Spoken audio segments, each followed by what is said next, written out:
Ananda attaches to causes and conditions. Volume 4, Chapter 3. Sutra. Ananda then bowed at the Buddha's feet, arose in the great assembly, and said to the Buddha, "The world honored one now explains that when the three conditions of karma of killing, stealing, and lust are cut off, the three causes for them do not arise.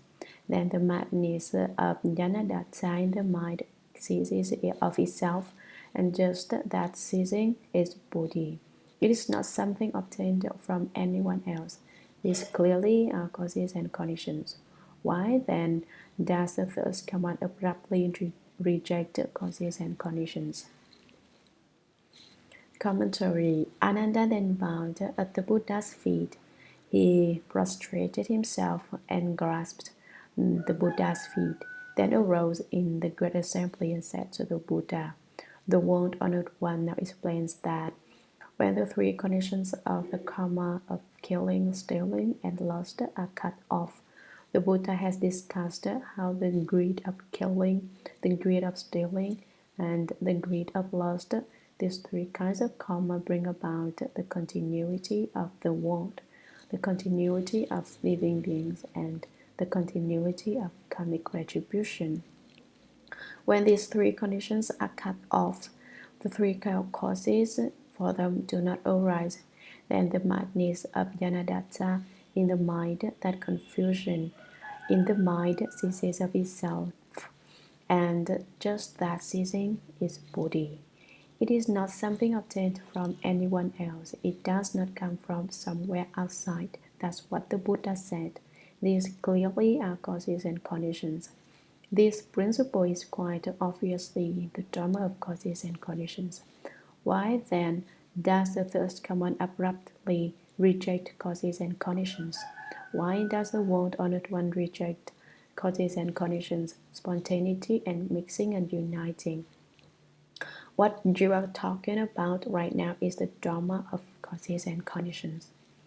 Sutra. It was through causes and conditions that my mind became enlightened, world-honored one, and that is not only true of us who are young in years, of us south hearers who still have to study. Mahamaugalyayana, Shariputra, and Subhuti, who are now in this assembly and who followed the elder Brahmans, became enlightened and obtained the state of no outflows upon hearing the Buddha expound upon causes and conditions. Commentary. Ananda said, "It was through the principle of causes and conditions that my mind became enlightened, world-honored one, and that is not only true of us who are young in years, of us bhikshus, of us south hearers, who still have to study. The level of fourth stage arhatship is called the position of having nothing left to study. Those at the level of the first, second, and third fruition still have to study. South hearers are the arhats who awaken to the way upon hearing the Buddha speak Dharma. Mahamaugalyayana of the Big Bean clan, Shariputra, son of the Great, and Subhuti, born into emptiness, who are now in this assembly and who followed the elder Brahmans, the Brahmans who expounded the theory of spontaneity, became enlightened and obtained the state of no outflows upon hearing the Buddha expound upon causes and conditions. They heard the doctrine of the 12 links of conditioned causation as expressed by the Buddha and became enlightened. They became arhats with no outflows. They had no more ignorance, and so all their outflows were ended. They had gone what had to be done, and would undergo no further becoming. When all their outflows were ended, they became fourth stage arhats. They obtained the penetration of the extinction of outflows. They had done what had to be done and would not have to undergo further rebirth. Sutra. Now you say that Bodhi does not come from causes and conditions. So the spontaneity that Maskari, Goshaliputra, and others advocated in Rajariha then becomes the primary meaning. I only hope you will let fall great compassion and break through my confusion. Commentary. One honored one, you previously spoke the drama of causes and conditions, and the Arhat opened enlightenment and was certified as having attained the fruition. Now you say that Bodhi does not come from causes and conditions. Now you've done away with causes and conditions. The spontaneity that Maskari, Goshaliputra, and others advocated in Rajariha then becomes the primary meaning. Maskari Goshaliputra was still a leader of an externalist path that propounded spontaneity. His name means one who has not seen the way, Bu Qian Dao. By using causes and conditions, the Buddha destroyed the theory of spontaneity. Now that the Buddha has renounced causes and conditions, Ananda says spontaneity must reign supreme. I only hope you will let fall great compassion and break through my confusion. Buddha, I hope that with your mind of great kindness and compassion, you will bring us out of our confusion. Instruct those of us who don't recognize true principle, those of us with too much false thinking. Sutra, the Buddha said to Ananda, let us take the case of Yanadatta in the city. If the causes and conditions of his madness cease, the nature that is not mad will spontaneously come forth. The entire principle of spontaneity and causes and conditions is nothing more than that. Commentary. The Buddha said to Ananda, let us take the case of Yanadatta in the city. If the causes and conditions of his madness cease, can you explain the causes and conditions of his madness? If his madness ceases, the nature that is not mad will spontaneously come forth. The entire principle of spontaneity and causes and conditions is nothing more than that. Tell me what aspect of his situation arose from causes and conditions, and what aspect of it was spontaneous. That's all there is to say about these two principles. It's just a matter of what I have explained here. Sutra. Ananda, Yanadatta's head was spontaneously there. It was a spontaneous part of him. There was never a time when it was not. Why then did he suddenly fear that he had no head and start running about madly? Commentary. Ananda, do you realize that Yanadatta's head was spontaneously there? He never lost it, and he never got it back. It was a spontaneous part of him. That's just the way he was. He had a head.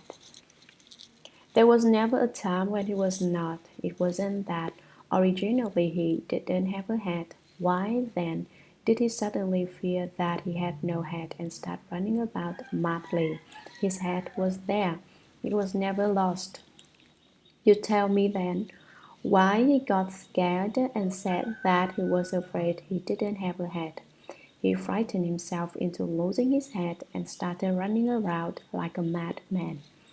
What were the causes and conditions there? Where was the spontaneity? Sutra. If he naturally had a head and went mad due to causes and conditions, would it not be just as natural for him to lose his head due to causes and conditions? Commentary. Why didn't he really lose his head? Sutra. Basically, his head was not lost. The madness and fear arose from falseness. There was never a change that took place. Why then labor the point about causes and conditions? Commentary. Basically, his head was not lost. The madness and fear arose from falseness. He picked up a mirror one morning and said that he could see the eyes and eyebrows of the head very clearly in the mirror, but fretted that he could not see his own eyes and face. madness and fear arose, and he went running crazily about. His madness and fear arose from falseness. There was never a change that took place. Although he went mad and began running about in fear that he had no head, there really hadn't been any change at all. So why then labor the point about causes and conditions? What causes and conditions are you going to make out of this? What spontaneity was involved? Sutra. If the madness was spontaneous, the madness and fear would be fundamental. Before he went mad, then where was his madness hidden? Commentary. If the madness was spontaneous, if you want to argue the point and say that in fact his madness arose spontaneously of itself, the madness and fear would be fundamental. The madness and fear would have been there all the time. Before he went mad, then where was his madness hidden? Show me the place that the madness was hiding. You can't find it. Sutra. If the madness were not spontaneous, his head was in fact not lost. Why did he run about in a state of madness? Commentary. If the madness were not spontaneous, would be to say his natural state was not mad and his head were in fact not lost.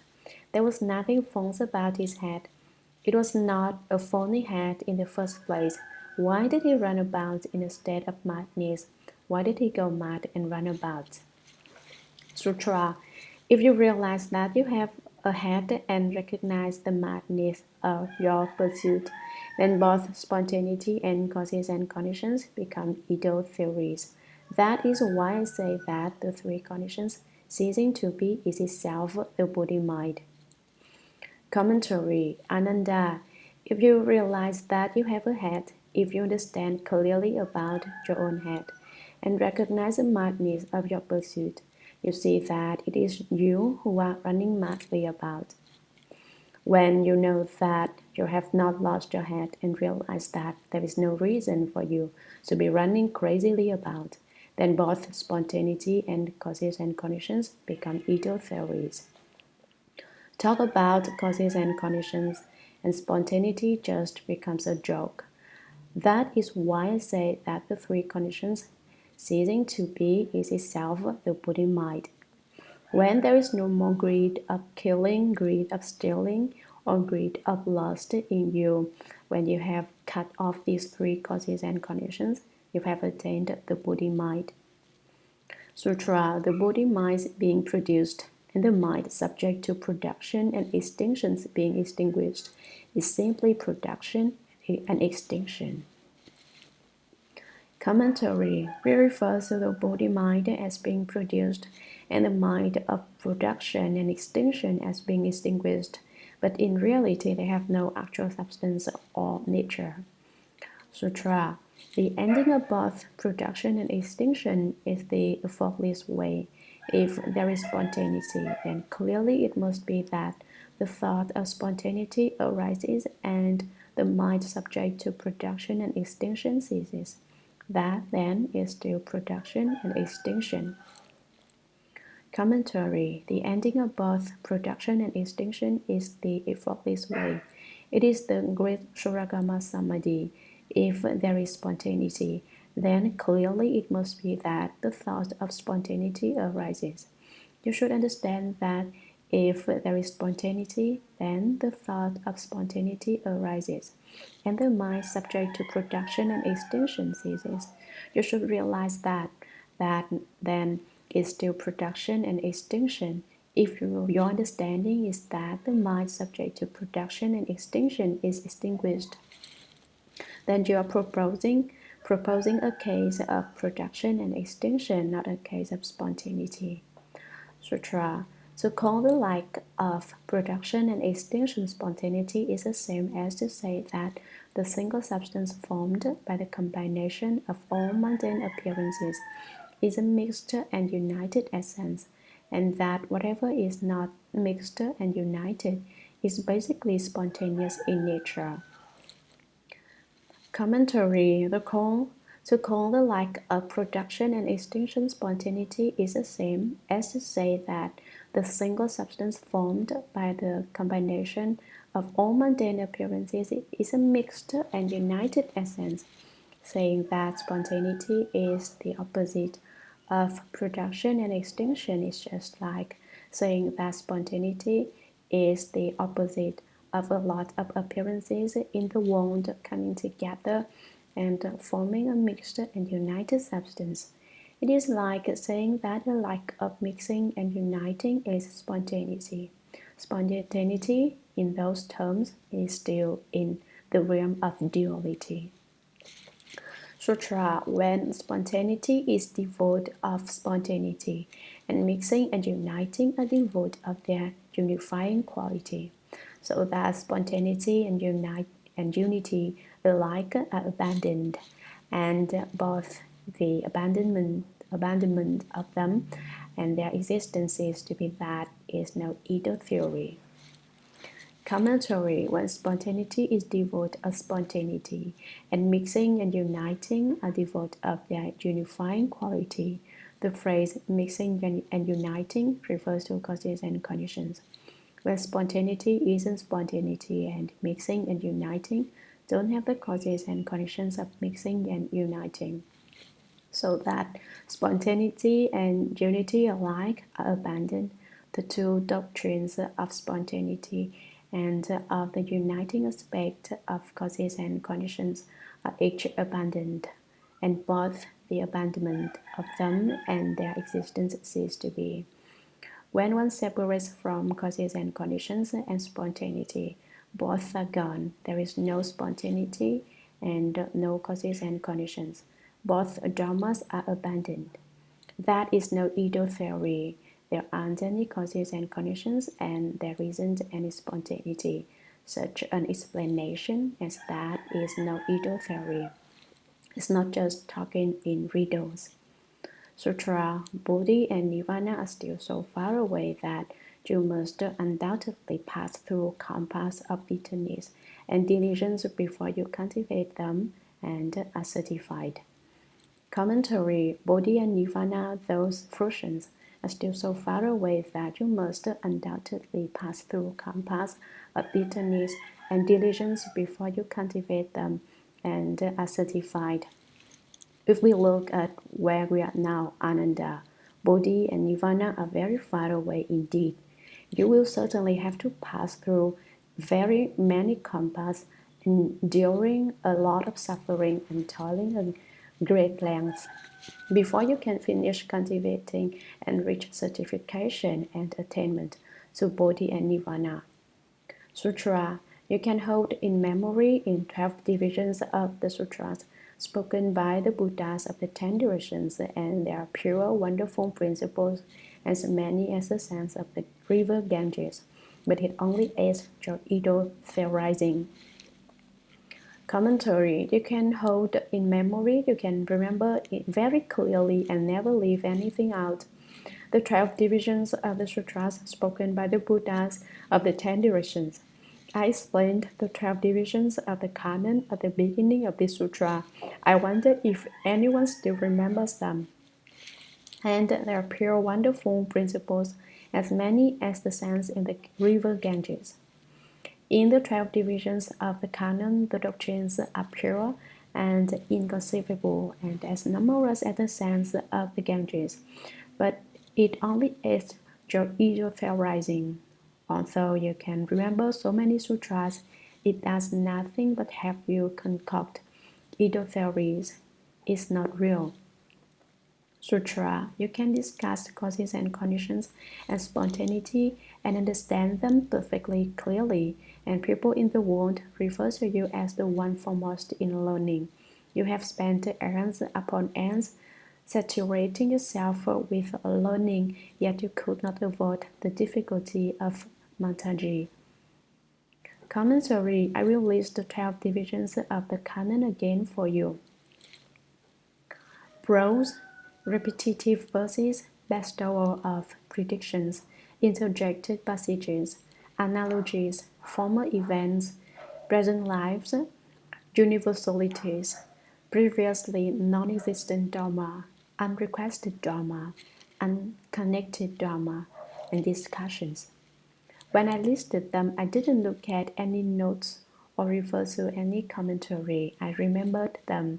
In the same way, those of you who are following this explanation of the sutra should remember what you read. When you study, you should aim at remembering it. It's a lot of bother when you don't remember clearly what you've studied, so that you have to look things up before you can explain them. You should work to remember the essential parts of the sutra. You can discuss causes and conditions and spontaneity and understand them perfectly clearly. You can remember the principles very clearly and explain them precisely. And people in the world refer to you as the one foremost in learning. You have spent eons upon eons saturating yourself with learning. You've developed your intelligence and memory power. Oh, now I get it. Now I know why none of you remember the things I explained. I figured it out when I read this passage of text in the sutra. It never occurred to me before. You've seen that Ananda was able to remember so many sutras, but that it didn't do him any good. So you have decided not to commit a single sentence to memory. You don't want to be like Ananda, who depended on erudition and neglected samadhi. That's probably it, isn't it? He became infused with study and learning like the incense saturates the air here in the home. In fact, those of you who come to hear the sutras every day may not remember what you've heard, but just think how helpful it is in ridding yourself of bad habits and phones. At the very least, when you're studying the sutras, you won't be smoking cigarettes or doing other things that are bad for you. Every day that you study, you get better. Some people say that when they study, they advance a little and then retreat a little. But in the final analysis, retreating from having studied is a lot better than having studied than not having studied at all. If you never take a single step forward, how could we even speak of retreat? Yet you could not avoid the difficulty of Mantaji. Although you remember so many things, you still couldn't keep out of trouble with Mantaji. In other words, as soon as you see a woman, you get confused. Tell me, what use are you? No matter how many books you've read, no matter how much Buddha Dharma you remember, what use is it? Or if you forget everything as soon as you see a woman, why are you like that? The Buddha asks Ananda. Ananda, no doubt, was red in the face at this point. Although he had been certified to the first fruition of arhatship, he must have blushed when Shakyamuni Buddha asked him that question. Sutra. Why did you have to wait for me to use the spiritual mantra of the Buddha Summit? The fire of lust in Mantaji's daughter's heart died instantly, and she attained the position of an anagamin. Now she is one of a vigorous group in my Dharma assembly. The river of love dried up in her, and she was able to set you free.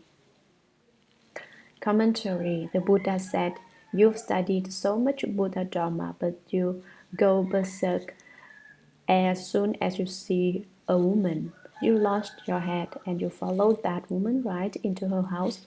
And once you got in there, you were on the verge of doing some unmentionable things. What were you up to anyway? At this point, the Buddha was like a judge cross-examining Ananda. Why did you have to wait for me to use the spiritual mantra of the Buddha Summit and tell Manjusri Bodhisattva to go save you? You yourself remember so much of the 12 divisions of the Kanan. Why didn't you recite them for her? Why did you lose control? You see a woman and forget everything. The way you look at it, the only thing that exists in the whole world is women. The fire blast in Mantaji's daughter's heart died instantly. Her sexual desire, her ignorance instantly died, and she attained the position of an anagamin, the third portion of Arhatship. Mantaji's daughter had loved Ananda. He became more important to her than her own life. She went home and told her mother that she absolutely had to trap Ananda. Her mother recited the former Brahma heaven mantra and Ananda became confused. Actually, we say the mantra confused him, but basically the devil cannot overcome the proper. If Ananda had had the least bit of interest in Mantaji's daughter, then the recitation of the mantra would have had no effect. It's certain that Mantaji's daughter caught Ananda's eye. He stole several glances at her. What a pretty girl! Determined not to look again, he turned his head away but gave in again and took another look. After looking her over a few times in this way, the thought of the beauty of Mantaji's daughter had planted itself in his mind.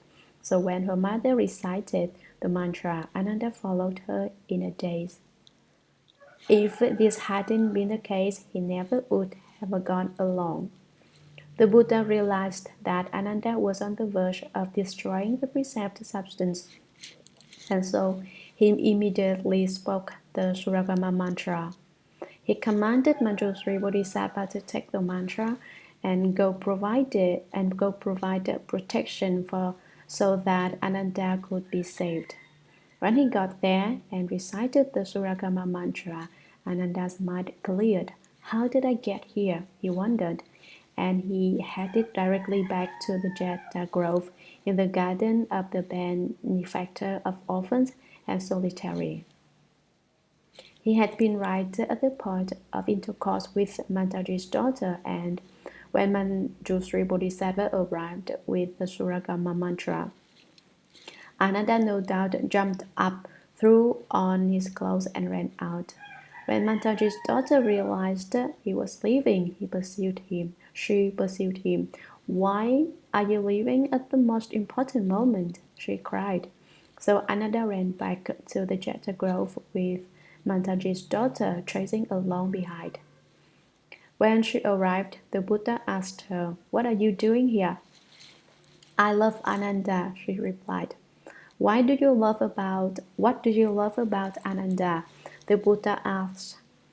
She said, "I love Ananda's nose. We'll cut off his nose and give it to you," was the Buddha's immediate reply. "I love Ananda's eyes," he continued. "We'll gouge them out and you can have them," the Buddha interrupted. "I love Ananda's whole face." He summed up. "That's easy," said the Buddha. "We'll just slice it off and you can take it back with you." "If you slice it off, it won't be attractive," she protested. "If it wouldn't be attractive, then what do you find so attractive about it now when it's still intact?" And in the moment she took it to think that over, she suddenly became enlightened and was certified to the third fruition of Arhatship. Because her love for Ananda was so extreme, she instantaneously accomplished so the fruition when the Buddha spoke that Dharma for her. Now she is one of a vigorous group in my Dharma assembly. The word translated as group here is literally forest in the Chinese text. It represents a gathering of people who are courageously vigorous.